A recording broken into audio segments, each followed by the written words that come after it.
সুপ্রিয়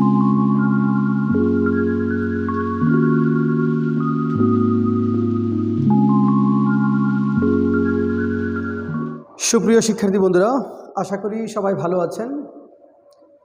আমরা আজ আলোচনা করব প্রেজেন্ট পার্টিসিপল, অর্থাৎ মাত্র 15 থেকে 20 মিনিটে আমরা আজকে শিখব কিভাবে প্রেজেন্ট পার্টিসিপল ব্যবহার করা যায়। অর্থাৎ এই প্রেজেন্ট পার্টিসিপল নিয়ে ছাত্রছাত্রীদের মধ্যে অনেক কনফিউশন, যে কোনটা পার্টিসিপল কোনটা জিরান্ড, এটা নিয়ে যে কনফিউশনটা রয়েছে সেই কনফিউশনটি দূর হবে আমাদের এই 15 মিনিটের আজকের ক্লাসে।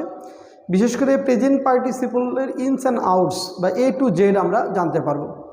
তো প্রেজেন্ট পার্টিসিপল আসলে কি? আমরা জানি যে ভার্বের সঙ্গে আইএনজি যুক্ত ফর্ম যখন অ্যাডজেক্টিভের মতো অর্থ প্রকাশ করে তখন তাকে বলা হয় প্রেজেন্ট পার্টিসিপল। আমরা যদি একটু লিখি যে ভার্বের সঙ্গে আইএনজি যুক্ত ফর্ম যখন অ্যাডজেক্টিভের মতো অর্থ প্রকাশ করে, ভার্বের সঙ্গে আইএনজি যুক্ত ফর্ম যখন অ্যাডজেক্টিভের মতো অর্থ প্রকাশ করে, যখন অ্যাডজেক্টিভ এর মতো অর্থ প্রকাশ করে তখন তাকে বলা হয় প্রেজেন্ট পার্টিসিপল। ভার্বের সঙ্গে আইএনজি যুক্ত ফর্ম যখন অ্যাডজেক্টিভের মতো অর্থ প্রকাশ করে তখন তাকে বলা হয় প্রেজেন্ট পার্টিসিপল। এখানে আইএনজি যুক্ত ফর্ম যেটা অ্যাডজেক্টিভের মতো অর্থ মানে কি এটা আমাদের ক্লিয়ার হতে হবে।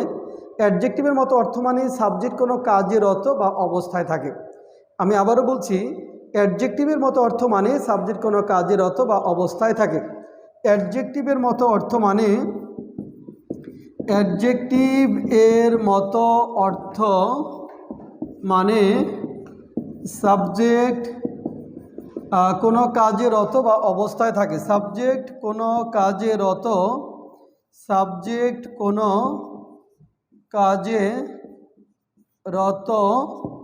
বা অবস্থায় থাকে। অ্যাডজেক্টিভের মতো অর্থ মানে সাবজেক্ট কোনো কাজে রত বা অবস্থায় থাকে।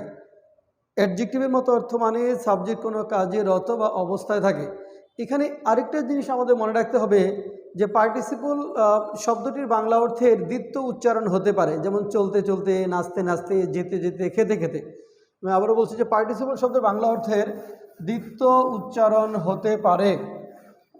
পার্টিসিপল শব্দের বাংলা অর্থের দ্বিত্ব উচ্চারণ হতে পারে। পার্টিসিপল শব্দের বাংলা পার্টিসিপল শব্দটির বাংলা অর্থের পার্টিসিপল শব্দের বাংলা অর্থের দ্বিত্ব উচ্চারণ হতে পারে। দ্বিত্ব উচ্চারণ হতে পারে। দ্বিত্ব উচ্চারণ মানে কি? যেমন চলতে চলতে, নাচতে নাচতে, খেতে খেতে, মেয়েটি নাচতে নাচতে চলে গেল, হেসে কাঁদতে কাঁদতে চলে গেল, লাফাতে লাফাতে, পড়তে পড়তে, হাঁটতে হাঁটতে, এগুলো হলো দ্বিত্ব উচ্চারণ। যদি দ্বিত্ব উচ্চারণ না হয় তাহলে অ্যাডজেক্টিভের মতো অর্থ দেবে, যে উড়ন্ত, চলন্ত, এরকম উড়ন্ত, চলন্ত, ঘুমন্ত, এরকম অর্থ হবে। আর পার্টিসিপল বাক্যের শুরুতে থাকলে কোনো ভার্ব দ্বারা সাপোর্টেড হয় না। পার্টিসিপল শব্দটির বাক্যের শুরুতে যদি থাকে তাহলে কোনো ভার্ব দ্বারা সাপোর্টেড হয় না। জিরান বাক্যের শুরুতে থাকলে একটি ভার্ব দ্বারা সাপোর্টেড হয়। তাহলে পার্টিসিপল বাক্যের শুরুতে থাকলে কোনো ভার্ব দ্বারা সাপোর্টেড হয় না। পার্টিসিপল বাক্যের শুরুতে থাকলে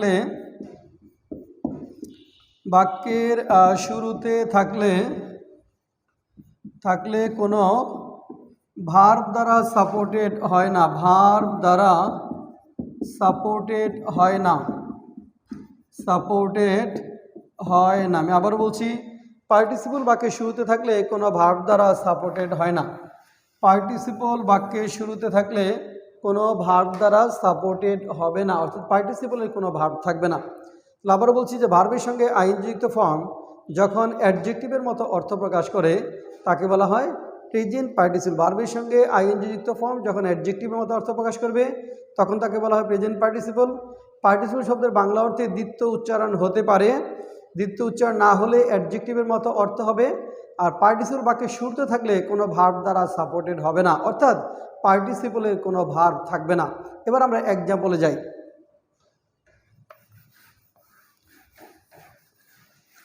আমি যদি বলি যে কয়েক কিলোমিটার হেঁটে হেঁটে রোহিঙ্গারা বাংলাদেশে এসেছে, দেখেন কয়েক কিলোমিটার হেঁটে হেঁটে, এক নম্বর যদি বলি কয়েক কিলোমিটার হেঁটে হেঁটে, কয়েক কিলোমিটার হেঁটে হেঁটে হেঁটে হেঁটে রোহিঙ্গারা বাংলাদেশে এসেছে, রোহিঙ্গারা বাংলাদেশে এসেছে, বাংলাদেশে এসেছে।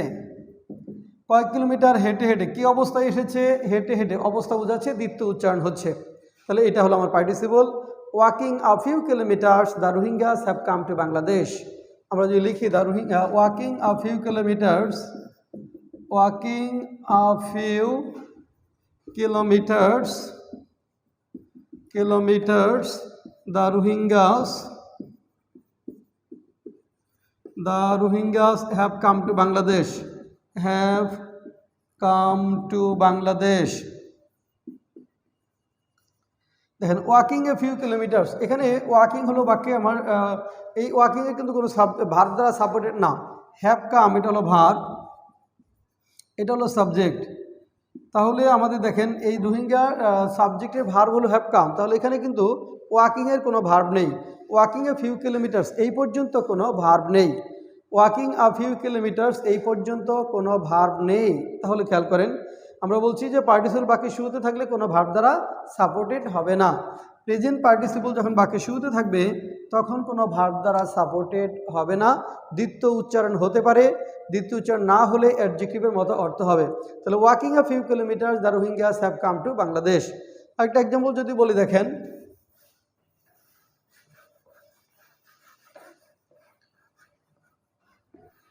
এটা কিন্তু পরেও দেওয়া যাবে যে the Rohingyas have come to Bangladesh walking a few kilometres. Participle অংশটা আমরা পরেও নিতে পারবো, সামনেও রাখতে পারবো, পরেও নিতে পারবো। এখন যদি আমরা এরকম বলি, দেখেন যে ঢাকায় বসবাসরত লোকেরা ভালোভাবে বাঁচার জন্য কঠোর পরিশ্রম করেন।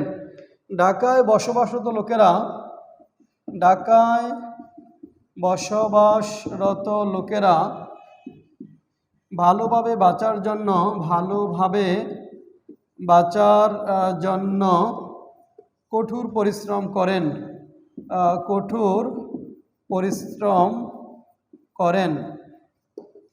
ঢাকায় বসবাসরত লোকেরা, এই যে বসবাসরত লোকগুলো কি অবস্থায় আছে? বসবাসরত অবস্থায় আছে। তাহলে এখানে দ্বিতীয় উচ্চারণ হচ্ছে না, কিন্তু অ্যাডজেক্টিভের মতো অর্থ দিচ্ছে।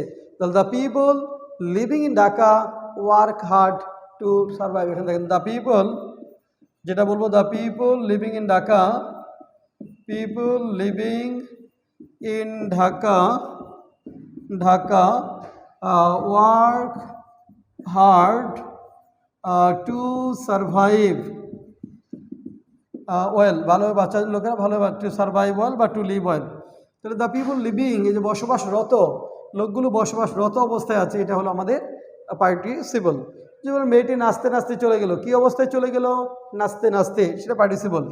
মেয়েটি নাচতে নাচতে চলে গেল, মেয়েটি নাচতে নাচতে চলে গেল।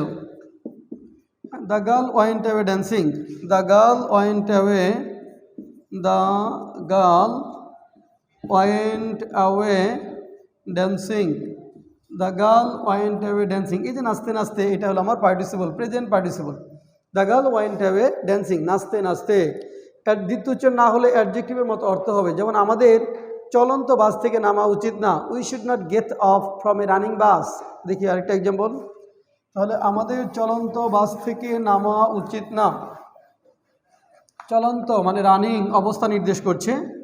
আমাদের চলন্ত বাস থেকে নামা উচিত না, আমাদের চলন্ত বাস থেকে নামা উচিত না, চলন্ত বাস থেকে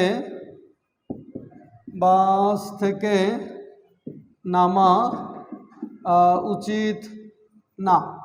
তাহলে চলন্ত হলো participle. We should not get off from a running bus, we should not get off from a running bus, from a running bus. We should not get off from a running bus, is running চলন্ত। We should not get off from a running bus, running হলো আমাদের চলন্ত।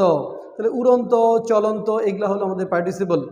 এখন দেখেন পার্টিসিপলের ক্ষেত্রে একটা জিনিস আমাদের মনে রাখতে হবে, সেটি হলো যদি দুটি ভিন্ন ভিন্ন সাবজেক্ট থাকে দুই পাশে, সে দুইটা সাবজেক্টই আমাদের রাখতে হয়। পার্টিসিপলের ক্ষেত্রে দুটি ভিন্ন ভিন্ন সাবজেক্ট থাকলে সেই সাবজেক্টটি আমাদের দুইটা সাবজেক্টই রাখতে হয়। আমি দেখেন একটা জিনিস বলি যে ক্লান্ত হওয়ায় তিনি তাড়াতাড়ি বাসায় চলে গেলেন। ক্লান্ত হওয়ায় তিনি তাড়াতাড়ি বাসায় চলে গেলেন। তাড়াতাড়ি বাসায় চলে গেলেন। এটা ইংরেজি হলো being tired he went home early. Being tired he went home early. Being tired he went home early. কিন্তু যদি এরকম বলেন বৃষ্টির দিন হওয়ায়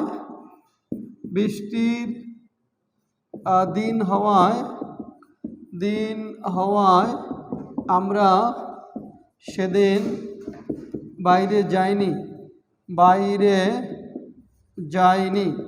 বৃষ্টির দিন হওয়ায় আমরা সেদিন বাইরে যাইনি। এটা হলো আমরা যে ভুলটা করি। এই সেন্টেন্সটা আমার কাছে যারা পড়তে আসে তাদের 90% স্টুডেন্ট এই সেন্টেন্সটা ভুল করে, এবং আমি নিশ্চিত আপনাদের এখানে যারা আমাদের ক্লাসগুলো শুনছেন 100 জনের মধ্যে 90 জনই এই সেন্টেন্সটা ভুল করবেন। প্রিলিতে দুইটা অপশন দেওয়া থাকে।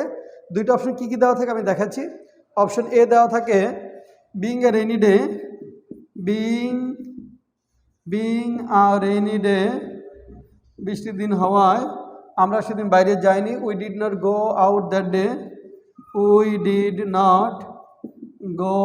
Out that day. দেখেন বিং এ রেইনি ডে এটা B option. It being a rainy day, a rainy day, we did not go out, did not go out that day. It being a rainy day, we did not go out that day. এখানে এই অপশনটা ভুল, এটা correct. আমরা অনেকেই এইটা লিখি being a rainy day, we did not go out that day. এই বিং বলা যাবে না কেন? এখানে দেখেন এখানে সাবজেক্ট ছিল হি, ক্লান্ত হয়েছিল কে? সে। বাসায় চলে গেল কে? সে। তাহলে ক্লান্ত হওয়ার কাজটা সে করেছে, বাসায় চলে গেছে সে। তাহলে একই সাবজেক্ট দুইটা কাজ করছে, তখন সাবজেক্ট একবারই হবে। একই সাবজেক্ট যখন দুটো কাজ করছে তখন সাবজেক্টটি একবারই হবে। কিন্তু এখানে কি হয়েছে? এখানে কিন্তু দেখেন যদি বলি বিং এ রেইনি ডে, তাহলে হবে আমরা বৃষ্টির দিন হওয়ায় আমরা বাইরে জানি। তা তো না, বৃষ্টির দিন ছিল আলাদা। এখানে সাবজেক্ট ছিল মানে it was a rainy day, we did not go out. দুইটা ক্লজ ছিল, একটা ছিল it was a rainy day, we did not go out. ওয়াজটা বিং হয়ে গেছে। তাহলে এটা হলো it being a rainy day. It একটা সাবজেক্ট আর উই একটা সাবজেক্ট, এখানে দুইটা সাবজেক্টই রাখতে হবে। তাহলে it being a rainy day, we did not go out that day. It being a rainy day, we did not go out that day. তাহলে এখানে দুইটা ক্লজটা আমি দেখাই যে কোন দুইটা ক্লজকে ভেঙে আমরা এটা পেলাম। কোন দুটো ক্লজকে আমরা ভেঙে এটা পেয়েছি সেটা যদি দেখাই, যেমন দেখেন এটা ছিল it was a rainy day, একটা ছিল it was a rainy day. এক আমরা we did not go, we did not, একটা হলো ছিল we did not go out that day. এই দুটো ক্লজ ছিল। এখানে এই ওয়াজটা হয়ে গেছে বিং, এটা পার্টিসিপল হয়ে গেল। তাহলে ইট বিং আর রেইনি ডে, এখানে একটা comma, we did not go out that day. It being আর রেইনি ডে, ওয়াজটা বিং হয়ে গেল, আর এখানে একটা কমা হলো যে we did not go out that day. তাহলে এভাবে দুইটা সাবজেক্ট যখন থাকবে প্রেজেন্ট পার্টিসিপলের ক্ষেত্রে দুটি সাবজেক্টই আমাদের রাখতে হবে। আরেকটা এক্সাম্পল যদি বলি, আবহাওয়া অনুকূলে থাকায় নাবিকরা গভীর সমুদ্রের উদ্দেশ্যে যাত্রা শুরু করলো। দেখেন আবহাওয়া অনুকূলে থাকায় নাবিকরা গভীর সমুদ্রের উদ্দেশ্যে যাত্রা শুরু করলো। যদি বলি যে আবহাওয়া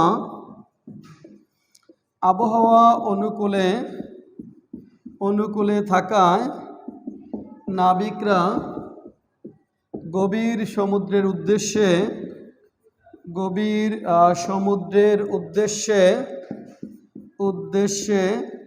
যাত্রা শুরু করলো।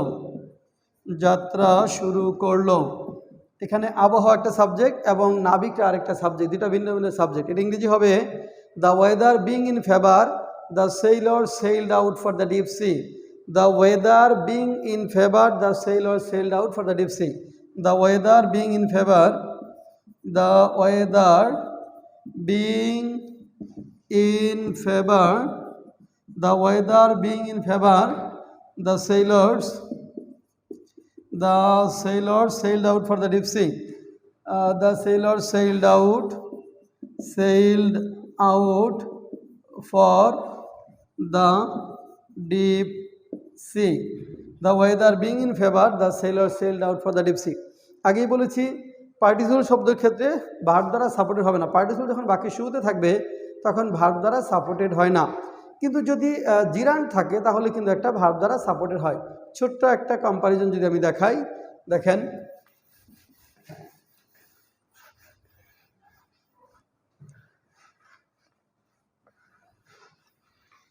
আমি যদি বলি ডিমান্ডিং ডাউরি,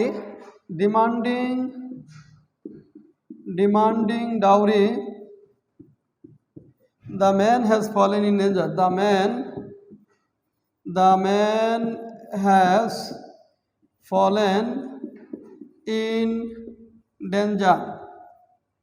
যৌতুক দাবি করে লোকটি বিপদে পড়েছে। ডিমান্ডিং ডাউরি, এখানে ভার্ব কোনটা? এখানে ভার্ব হলো আমাদের হ্যাজ ফলেন, এটা হলো ভার্ব, এটা হলো সাবজেক্ট, দ্য ম্যান হলো সাবজেক্ট। তাহলে এখানে ডিমান্ডিং ডাউরি দেখেন এই অংশে কিন্তু কোনো ভার্ব নেই, মানে এই ডিমান্ডিং শব্দটা কোনো ভার্ব দ্বারা সাপোর্টেড না। তাহলে ডিমান্ডিংয়ের এখানে কোনো ভার্ব দ্বারা সাপোর্টেড না, তাহলে এই ডিমান্ডিংটা হলো আমাদের পার্টিসিপল, প্রেজেন্ট পার্টিসিপল। যদি এরকম থাকে দেখেন ডিমান্ডিং এরকম যদি থাকে, ডিমান্ডিং, এটা 1 নম্বর এক্সাম্পল। 2 নম্বর example, demanding dowry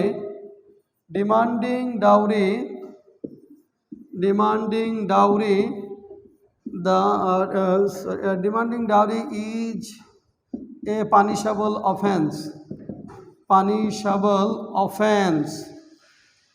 demanding dowry যে পানিশেবল অফেন্স, যৌতুক দাবি করা শাস্তিযোগ্য অপরাধ। এই ডিমান্ডিংটা হলো আমাদের এখানে জিরান্ড। কেন? এই ইজ ভার্ব দ্বারা সাপোর্টেড। যৌতুক দাবি করার কাজ, যৌতুক দাবি করিয়া না, করতে না। তাহলে এই ডিমান্ডিং হলো পার্টিসিপল, এখানে কোনো ভার্ব দ্বারা সাপোর্টেড নাই বাক্যের শুরুতে থাকলে। এই ডিমান্ডিংটা একটা ভার্ব দ্বারা সাপোর্টেড। ইজ ভার্বের সাবজেক্ট হলো ডিমান্ডিং। এক্ষেত্রে ডিমান্ডিংটা কী করছে? ডিমান্ডিংটা নাউনের মতো অর্থ দিচ্ছে, যৌতুক দাবি করার কাজ বোঝাচ্ছে, কাজটা হলো নাউন। তাহলে এই ডিমান্ডিং জিরান্ড, এই ডিমান্ডিং হলো পার্টিসিপল। এটা আমরা আরও বিস্তারিত আপনাদের দেখাবো আমাদের পরবর্তী যখন আমরা জিরান্ড নিয়ে আলোচনা করব তখন এটা আরও বিস্তারিত দেখাবো। আমরা এই তথ্য, এই ইনফরমেশনগুলো নিয়েছি আমাদের বেসিক ইংলিশ বইয়ের পেজ নাম্বার 188। বেসিক ইংলিশ বইয়ের পেজ নাম্বার 188-এ আমরা এটা আলোচনা করেছি। অর্থাৎ পেজ নাম্বার 188, পার্টিসিপল কাকে বলে, যে 3 রকমের, present participle, past participle, perfect participle. চমৎকারভাবে এখানে আলোচনা করা হয়েছে। আমি যেভাবে এখানে দেখিয়েছি এভাবেই বইটা রয়েছে। এটা প্রকাশ করেছি গীতাঞ্জলি প্রকাশনী, নীলক্ষেত। বইটা সংগ্রহ করতে থাকেন এবং আমাদের রেকর্ডেড যে ক্লাসগুলো রয়েছে এই ক্লাসগুলো দেখতে থাকেন। একই সাথে দুটো জিনিস, রিটেন এবং প্রিলিমিনারি, দুটো জিনিস কভার হবে। যারা বিসিএস এবং ব্যাংকের চাকরি পেতে চায় তাদের প্রস্তুতি নিতে হবে রিটেন বেসড প্রস্তুতি, তাদের টার্গেট হতে হবে রিটেন বেসড প্রস্তুতি। এই কারণে এমন যে চ্যাপ্টারটি আপনি পড়বেন প্রিলিমিনারি এবং রিটেন একসাথে কভার করে যেন যাওয়া যায়, তাহলে একটু সময় লাগলেও সলিড একটা প্রস্তুতি হবে চাকরির জন্য। তো আজকে এ পর্যন্তই, সবার জন্য শুভকামনা রেখে এখানে শেষ করছি।